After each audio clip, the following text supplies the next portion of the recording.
I was born in San Antonio, Texas, on a quiet Sunday morning. The kind so still you could hear every bird outside the hospital window like a church choir warming up. 3 years before that, in the same delivery room, my brother Mateo was born. And with him came the beginning of a story where I was never more than a footnote. Mateo was everything, the firstborn, the dream, our only hope, my mother used to say in Spanish, as if her words were stitched onto his baby blanket. And me? I was the second draft nobody read, the quiet one in the corners of family photos, the one they never framed. Even as a kid, I noticed the difference, not in words, but in the moments. Mateo had albums full of Polaroids, his first steps, his first bike ride, his birthday cakes from every year. I had a handful of blurry phone pictures, most of them with half my face cut off. When I scraped my knees climbing the fence to pick pecans, my dad looked up from the porch and said, "She's fine. Let her tough it out." When Mateo tripped over a sprinkler, my mom drove him to urgent care like he'd been shot. She cried the whole way. I used to think maybe I just had to earn their love, be quieter, be better, be less of a burden. But love that needs earning isn't really love. It's a performance. And I got tired of auditioning. I won't stay in the shadows forever. Not anymore. I discovered I loved biology in 5th grade when I dissected a frog and saw something beautiful in the organs. The room smelled like formaldehyde and rubber gloves, and most of the kids were gagging or giggling. But I leaned closer, fascinated. There was something sacred in the precision, the way life had form, pattern, purpose. It didn't scare me. It called to me. At home, no one cared. My dad just grunted when I showed him the certificate from the county science contest. "You always were the quiet one," he said, flipping the TV remote. Mateo had just been accepted into a pre-college summer program for medicine. Mom threw a dinner party for him, invited all the aunts, brought out the silverware. When I tried to mention my biology paper getting published in the state journal, she said, "That's nice, mija," then turned back to brag about how Mateo might become the first doctor in the family. They never asked what I wanted to be. As long as I stayed in school, stayed polite, didn't cause trouble, that was enough. But I was done being enough. I spent high school buried in textbooks, not because they told me to, but because I was building something they didn't understand. My own direction, my own name. While Mateo borrowed my car, my charger, my time, I stayed up late reading journal articles and preparing lab reports by candlelight during a blackout. He got praised for being responsible when he brought home takeout. I built a DNA model from scratch and placed first in the city's STEM fair. No one even came to see it. The day I got my acceptance letter from Stanford's summer molecular biology program, I left it on the kitchen table. No one said a word. But that night, Mateo asked, like it was nothing, "Hey, can I use your car tomorrow? It's Ashley's birthday." I looked at him, just looked, then turned back to my notes. I didn't say no to Mateo, but inside I whispered, "Go ahead. I've got somewhere else to be." I got into the biomedical engineering program at Western Tech University. It wasn't flashy. It wasn't on the East Coast. But it was mine. Earned through sweat, grit, and a scholarship that covered just enough to keep me hopeful and hungry. Meanwhile, Mateo was already settled in New York, attending a private med school that cost more than our parents made in 2 years. They paid every cent without blinking. My mom even cried at the airport when he left, whispering how proud she was, how he was going to make the whole family proud. When I told them about my acceptance, they smiled, politely. Dad asked if I'd looked into community college, just in case things got tight. That was it. No dinner, no speech, not even a cake. On move-in day, I carried my own bags. My dorm was a leftover room at the back of the biology building, where the pipes rattled at night and the Wi-Fi cut out during storms. Mateo posted photos of his luxury dorm with views of the city skyline, a coffee machine, and monogrammed towels. I had a mini fridge that buzzed and a secondhand blanket from a church donation box. My parents wired him money every month. I got $50 with a message that said, "Stretch it as far as you can, mija." So I worked.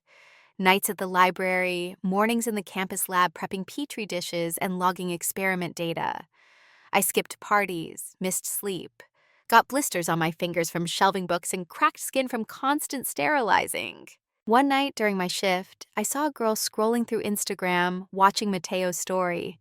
He was laughing at a rooftop party, arms slung around a girl with bright red lipstick. "He's Eliza's brother," she said, "but she's like a ghost." They weren't wrong. I'd become invisible, but only to the people who never bothered to look deeper.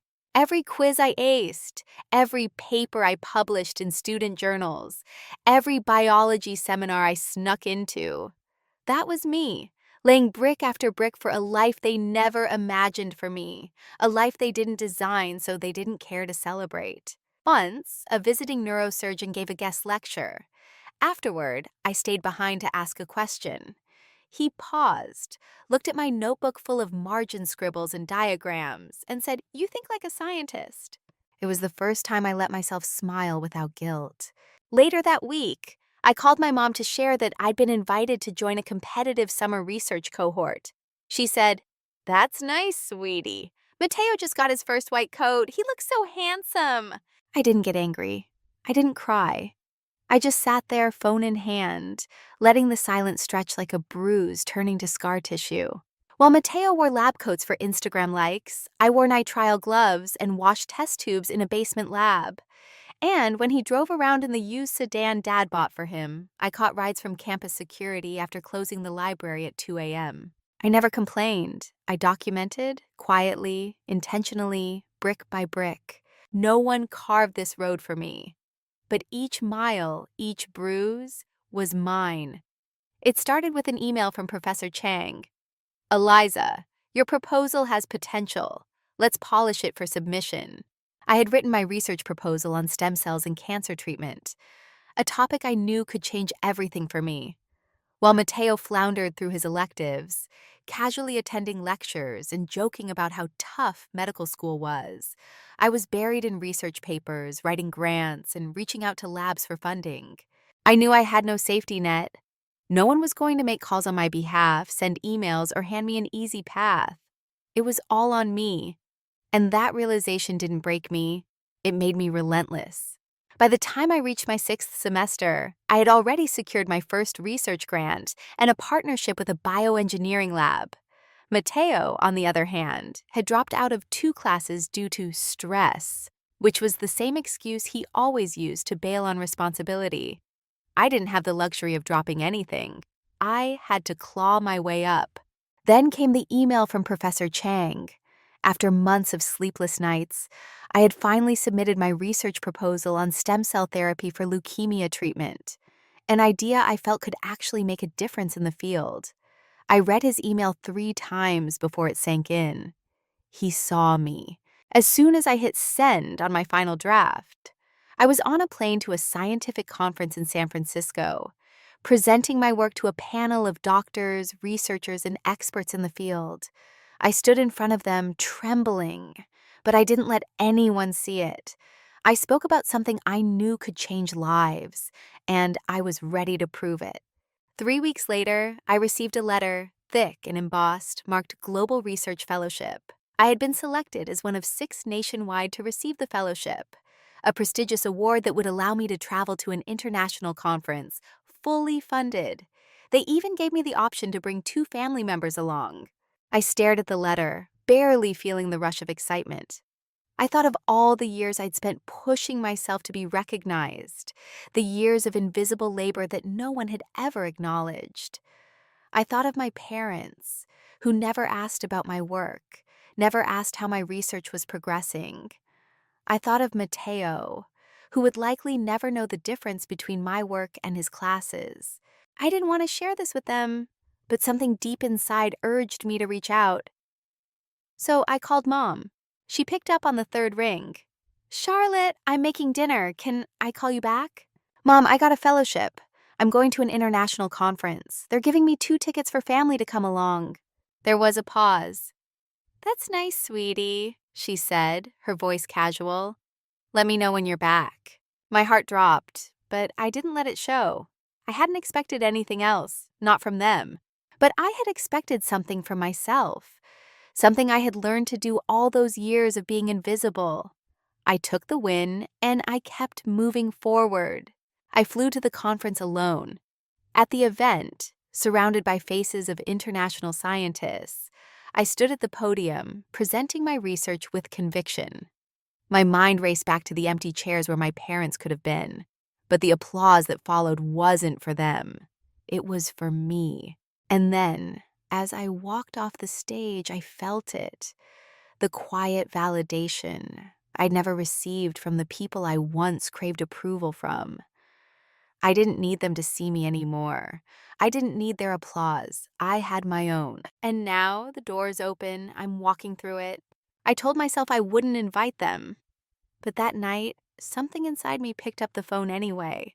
I had worked too hard for this moment, too many years spent carving a path from nothing, too many sleepless nights where I'd begged my body to keep going.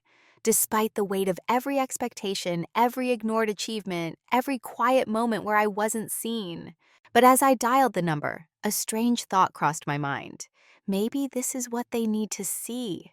Maybe this will be the moment they finally understand. "Mom," I said, trying to keep my voice steady, "I just wanted to let you know I'll be receiving the Global Research Fellowship at the National Science Conference in Boston. They said I could bring 2 family members."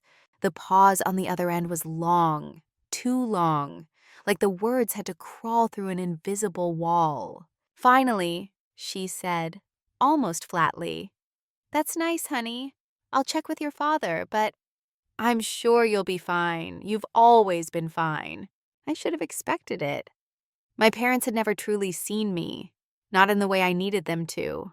They were too busy watching Mateo, too consumed with his private medical school and his brilliant future to notice my small victories, the ones I fought for in silence.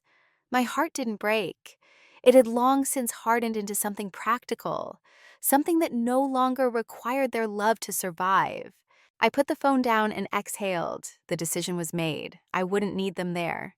But then, Boston, the Grand Marlowe Convention Center, a 12-story glass building rising like a monument to all the people who had worked tirelessly to make their mark. The grandeur of it felt alien to me, but also, for the first time, it felt like a space I truly deserved to occupy. The red carpet stretched ahead of me, like a path laid out for someone who had earned her place, not by chance, not by birthright, but by grit. White flowers lined the podiums, and chandelier lights sparkled, casting thousands of tiny reflections around the hall. The students, many of whom I had seen at conferences over the years, shimmered in their gowns, their smiles wide and their families snapping photos. They looked the part, like they belonged. And then there was me, in my simple black dress and worn-out clutch, feeling like I had slipped in unnoticed. But I wasn't ashamed. I had earned every single step to get here. As I found my seat near the back of the hall, I watched. Bright laughter, warm hugs, families beaming with pride, congratulating their children. Some guiding their moms to the photo booths, others fixing their dads' ties. The air was thick with validation. And there I was, alone. The ceremony began. The host walked to the center of the stage, introducing each honoree. One by one, they stepped up. Some had developed life-changing apps for businesses. Others had won international awards. With each name called, I clapped, but not because I had to. I clapped because I knew what it took to get here. The sacrifices, the loneliness, the sheer effort. And then it was my turn. The host's voice filled the hall as he spoke. Charlotte Harper, an outstanding student from Columbia State University. She has proven that strength doesn't need to be handed to you. She earned her own scholarships, paid her own tuition, and never stopped striving for excellence. Charlotte is living proof of resilience, independence, and an unwavering belief in her own future. I walked to the stage, my heart racing. But my hands, they were steady. I accepted the certificate, shook the foundation director's hand, and smiled for the cameras. Not because I needed them to see me, but because I finally saw myself. As I turned to pose for the photo, my gaze involuntarily flicked toward the left side of the hall. That's when I saw them. Caroline sat in the front row, eyes wide with disbelief, wearing a deep red dress, clutching a small purse, and beside her, my parents. My father stared at me, his face a mixture of confusion and something else, maybe guilt. My mother? She sat upright, a tight, unreadable expression on her face. No pride, no acknowledgement of the battle it had taken to get here. She just stared. I froze for a moment. My chest tightened. But the moment passed quickly. It didn't matter. When the camera flashed, I turned away. No nod, no smile. I didn't need a photo of the uncomfortable moment.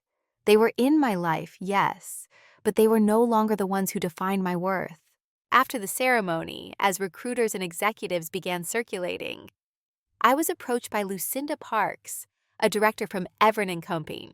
She extended her hand, her smile genuine. "We were very impressed with your profile, Charlotte. If you're interested, I'd love to invite you to our Manhattan headquarters to discuss a full-time position after graduation." I accepted her card, my mind already buzzing with possibilities. This was what I had worked for. This was the life I had built. Just then, I heard hurried footsteps. My mother was walking toward me. She looked different, unsure. "Charlotte," she began, her voice small. "I didn't expect the ceremony to be this big. I didn't know you had done so much." I stood tall, voice calm, every word measured. "Because you never asked." She stopped, her face faltering. Caroline stood behind her, silently watching the exchange, her eyes darting between us. My father, sensing the tension, spoke up, his voice awkward. "You really are something. But why didn't you tell us? If we'd known, we could have helped." I smiled softly, not mocking, but with the understanding of someone who had finally seen the truth. "I spent my whole childhood trying to be seen by you, but now I don't need that anymore." I turned and walked away. No more waiting for validation. No more hoping they would finally acknowledge my worth. For the first time, they saw who I was. But it was too late for that to matter. That night, after the ceremony ended, I went back to the hotel alone. The Chicago night air was freezing, but my head burned with heat. It wasn't the cold that made me shiver, nor the memory of the ceremony that lingered in my mind. It was something else, something deeper. I thought I'd feel hurt, empty, regretful. But strangely, I felt nothing, just a deep quiet, as if after all these years of waiting, I had finally stopped hoping and also stopped resenting. For the first time in my life, I realized I wasn't seeking anything from anyone anymore.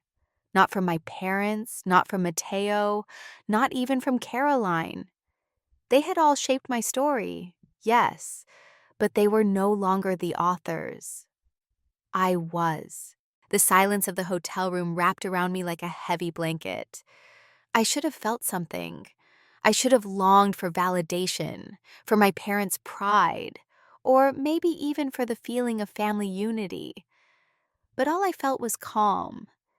It was as if I had left behind a part of me that used to need them, that used to chase after crumbs of affection, pretending I wasn't starving. The next morning, as I packed my bags to return to school, my phone rang. It was Caroline. I hesitated for a few seconds before picking up. "Where are you?" she asked, her voice softer than usual. "At the hotel, getting ready to head to the airport," I replied. "Can I come see you, just for a few minutes?" I sighed, staring at the half-packed suitcase. Part of me wanted to shut it all out, to leave the city and never look back.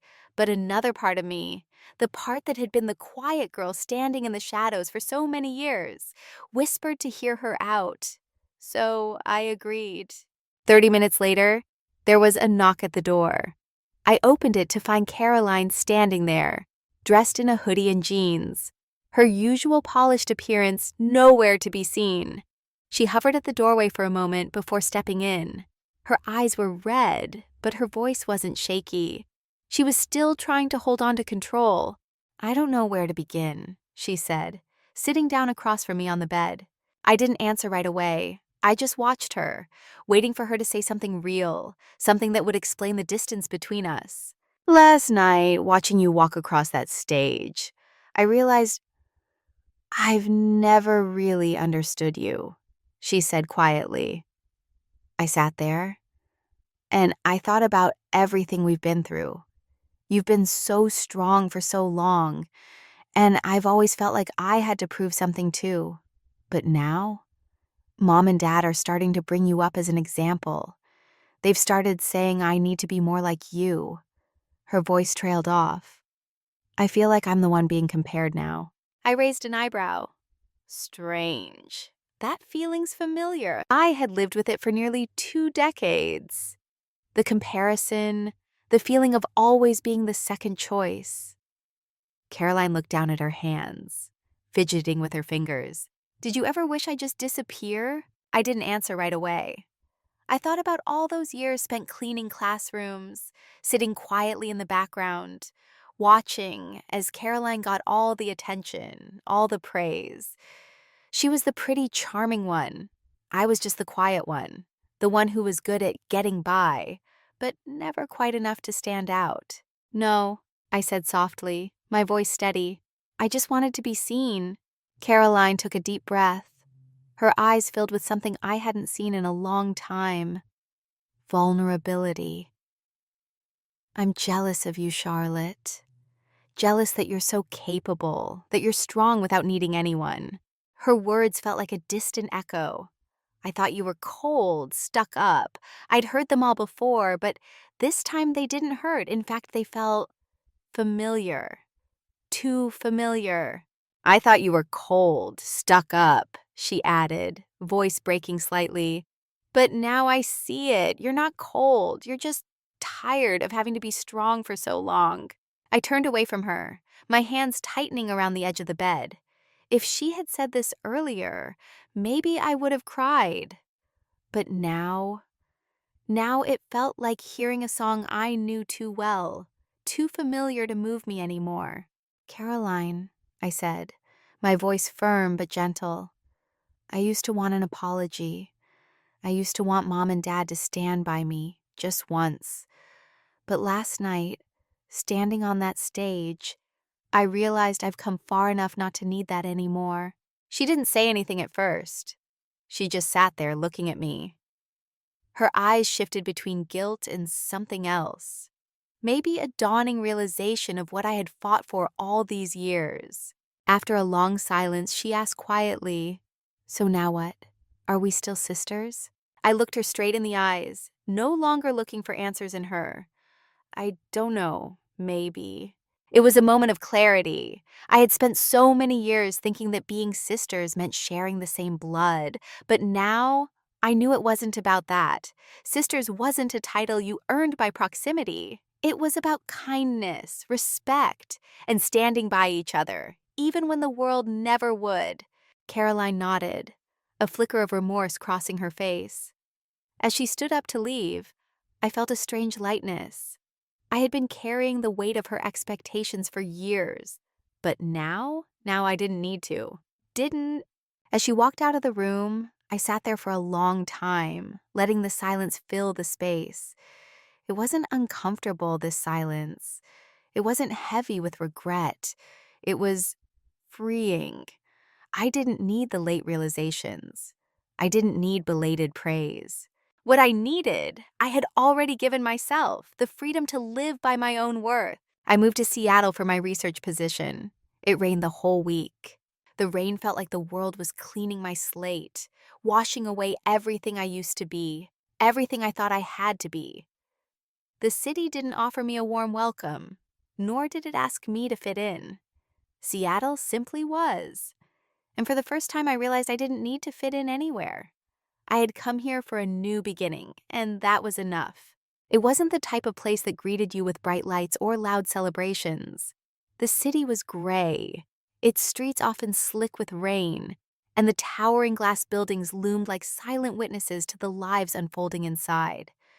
I was here to do something important. Not for them, not for anyone else, but for me. I had just been accepted into a prestigious international research program focused on cell regeneration and cancer therapy.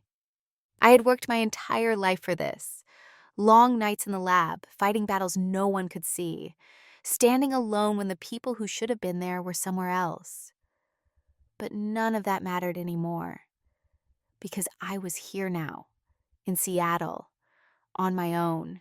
I found an apartment in a quiet neighborhood, far from the noise I had been running from. It was small and humble, barely big enough to fit my desk, a bed, and a small kitchenette. But it was mine. No one could take it away from me, and that feeling was better than any luxury apartment or fancy decor could offer. Each morning I walked to work, the damp sidewalks beneath my boots comforting me. The soft drizzle of rain no longer felt like an inconvenience, but a quiet companion. I didn't need anyone holding my hand.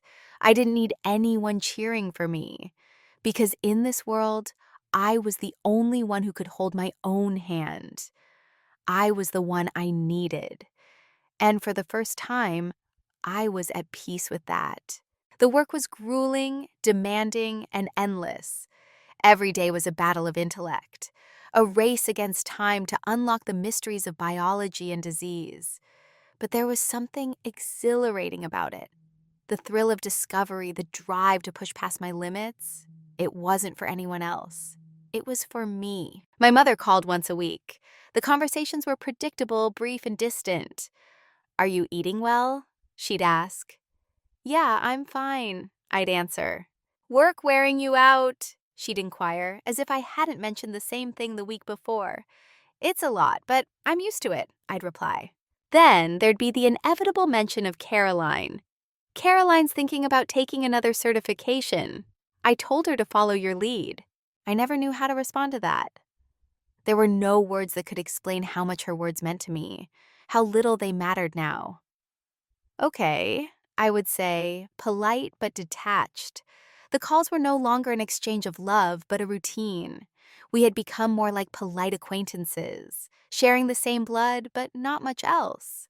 Caroline messaged me occasionally. She sent photos of herself attending seminars or finding a new job, updating me about her life, and often throwing in comments about her success. Subtle, competitive remarks designed to prove she was keeping up. But the tone had changed. It wasn't the same boastful tone that used to infuriate me. Now her words felt cautious, almost apologetic. She was still trying to find balance in a world that was forcing her to grow up, a world I had left behind long ago. I didn't hate her. I just no longer belonged to that world, and that truth felt more freeing than I had ever imagined. In Seattle, I had carved out my own rhythm. My days were a mixture of intense research, writing reports, and leading projects. After work, I'd study for my additional certifications in cell biology, pushing myself to become someone who could be proud of her accomplishments. I would walk back to my apartment, stopping by a bookstore along the way to buy a new novel, and sit for hours in the corner, reading in the soft light of my small space. One evening, while reading The Bell Jar, I received an email that shook me. It was from the project director. He wanted me to lead a team for a new research initiative, one that would have a direct impact on the medical field. I stared at the email for a long time, unable to believe what I had just read. 3 years ago, I had been mopping floors in a university dorm, hoping to make enough money for textbooks. Now I was going to lead a team of professionals, making decisions that could potentially change lives.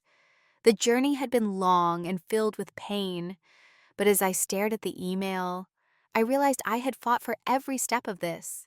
No one had handed me anything, and that was exactly how I wanted it. That night, I opened my window and looked at the skyline. The city was alive, its lights flickering like tiny sparks in the distance. New York never slept, and neither did I. Not really. But in that moment, I realized I was no longer chasing something I couldn't catch. I had caught up. I was finally living the life I had dreamed of, even when no one else believed I could. Weeks passed, and life continued in its usual frenetic pace. My mom called again, asking if I was coming home for Thanksgiving. I looked at my calendar. My presentation for the new research team was scheduled for that week.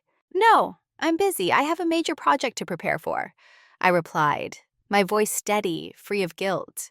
"Oh, I see," she said, her voice dropping to a softer tone. The call ended quicker than usual. I didn't feel guilty. I felt relieved. For the first time, I had chosen myself, my work, and my dreams over fulfilling a role someone else had scripted for me. I didn't need to go home anymore. I didn't need their validation. I was living my life. At the end of my first year at the Institute, I was promoted to associate. It wasn't the biggest leap, but to me, it was everything. It wasn't just a new title. It was proof that I had built something of my own, something no one could take away. I began saving, not for things, but for choices. I wanted the freedom to pivot if I chose, to pursue an MBA, or switch to a different aspect of the field, or even start my own business. I no longer needed anyone's permission. I also started opening up, in my own way. I joined a mentoring group for senior year students. Exactly what I had once wished I had. Once a month, I would sit with young students, share my journey, the struggles, the failures, and the victories no one had seen. I'd tell them what I had learned, that being seen wasn't everything. What mattered was how you saw yourself. One day, one of them asked me, "Did you ever feel sad that your family didn't support you?"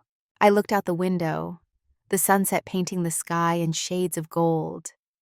"Yes, yes, yes, yes," I said quietly. But I realized, Aksen, if you wait for others to fill your glass, you'll stay thirsty forever. I chose to fill my own. I used to live hoping to be seen. Now I live so I'll never look back with regret. Caroline still texted me sometimes. The tone of her messages had changed. They were less competitive, more humble. She had found a job in a small firm in our hometown, and she was considering enrolling in a project management course. She even wrote once, "I'm still not where you are, but now I get why you're so strong. I'm trying to learn that too." I didn't reply. I didn't need to. Inside, something softened, not because she had acknowledged it, but because I didn't need to win anymore. Sometimes when you stop competing, you've already won. I still got a few calls from Mom. The conversations no longer felt like obligations. She no longer asked about work, no longer questioned my every decision. She'd tell me about the garden, about her new recipe. It wasn't perfect, but it was enough. She didn't need to know every detail of my life. I didn't need her to. Once Mom texted me, "Sweetheart, sometimes I think if we'd talked more back then, maybe things would have turned out differently." I read it but didn't respond. There was no need for what-ifs anymore. I had lived through them, walked through them, and kept going. The day I was invited to be the keynote speaker at a Women in Finance conference, I shared my story with hundreds of people. I spoke about the girl who had once mopped floors and studied in the dark, who fought for every inch of progress and never stopped. At the end of my speech, I said, "We don't need anyone else to validate our worth. We can do that ourselves through every small action, every time we stand up again, and every time we choose ourselves instead of pleasing others." As I stepped off the stage, an older woman approached me, holding my hand. "Thank you for saying what so many of us never dared to admit, that sometimes the absence of family support doesn't weaken us. It makes us stronger than we ever imagined." I nodded, feeling a warmth that words couldn't fully explain. That night, I walked across the Brooklyn Bridge, the city alive beneath me. I had made it.